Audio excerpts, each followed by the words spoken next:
Hey everyone, this is Fab Jenny, aka Fabulous Jenny, aka Jenny, and welcome back to my channel and welcome back to my beauty journey. Thank you for joining me, and today we are going to be reviewing the Makeup Forever Matte Velvet powder.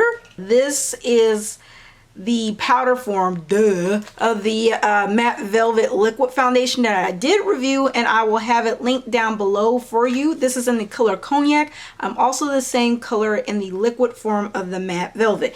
It has 11 grams or 0.38 ounces. That's about standard. 35 I believe is about standard for most markets for powders.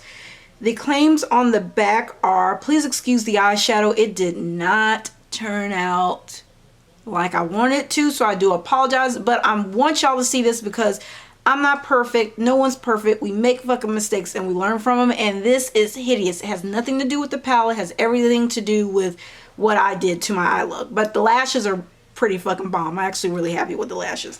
It says this is next generation mattifying foundation that blurs imperfections for 12 hours, leaves a second skin finish. The formula contains the latest generation of Flex Fit Puzzle Complex, which adapts to the movements of the skin while letting it breathe. Your complexion is left looking velvety and natural, never chalky. The foundation is also water resistant for long-lasting matte look. Application for optimal coverage. Apply this foundation using the black side of the sponge. Use the white side for a lighter makeup look. I did not know it had a black side.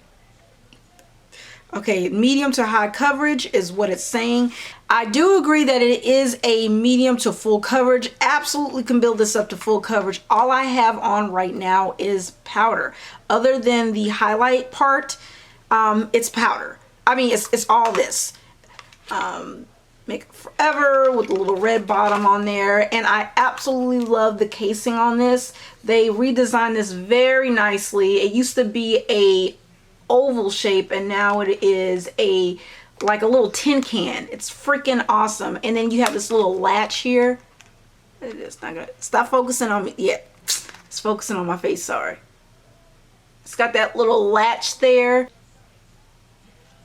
and then this is the sponge. I don't use the sponges, you know, if you've been with me for a minute, you know I have a ton of brushes and I have sponges too, but I like to use brushes with my powders.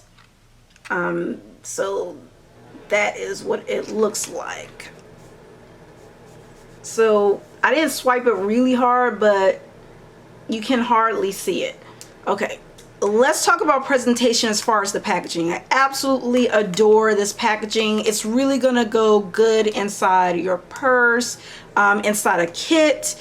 I like the simplicity of it, but it looks like it's quality, if that makes any sense. Feels nice and weighted in the hand.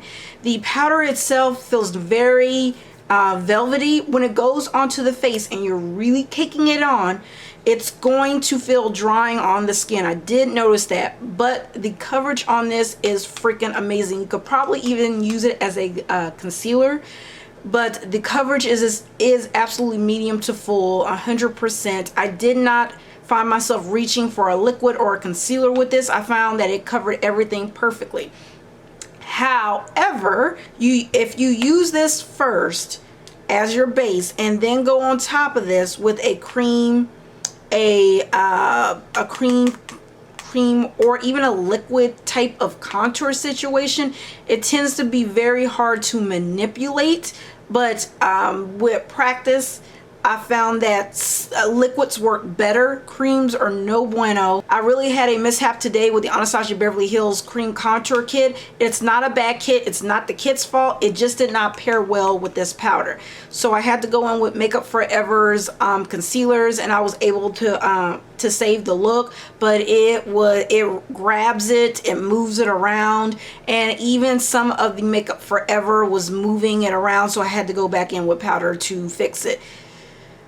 Easy fix. It didn't take long to fix it, but it pain in the ass nonetheless. So you will probably have to use a powder contour for this. For this particular foundation, I feel like it looks less powdery and more natural the longer it sits on your face, the longer it melds with your oils, the longer it melds in with that primer.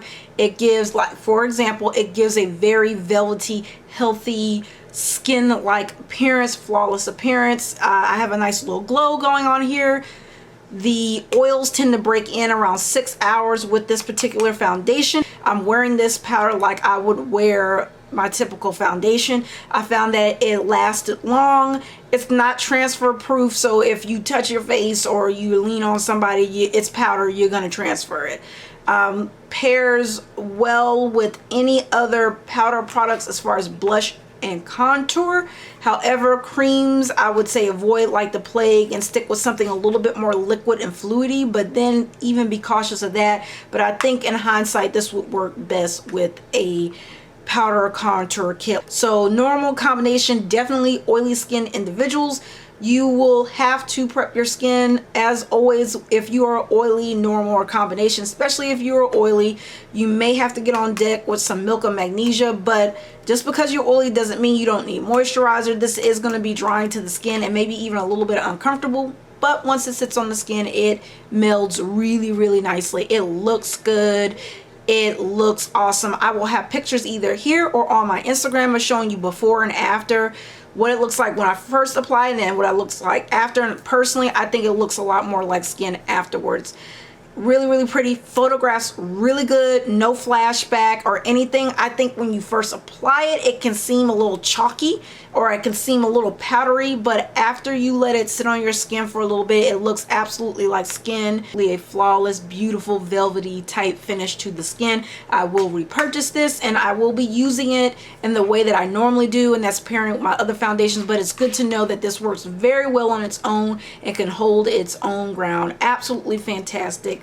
It comes in a plethora of colors, so I do like that, from deeper skin tones all the way to my very fair brothers and sisters out there. So I do like that about Makeup Forever, a lot of diversity as far as their color selection for skin tones. That is it for my review. If you have any questions, please feel free to ask, rate, comment, subscribe, and I will see you guys in the next video. Bye. Woo.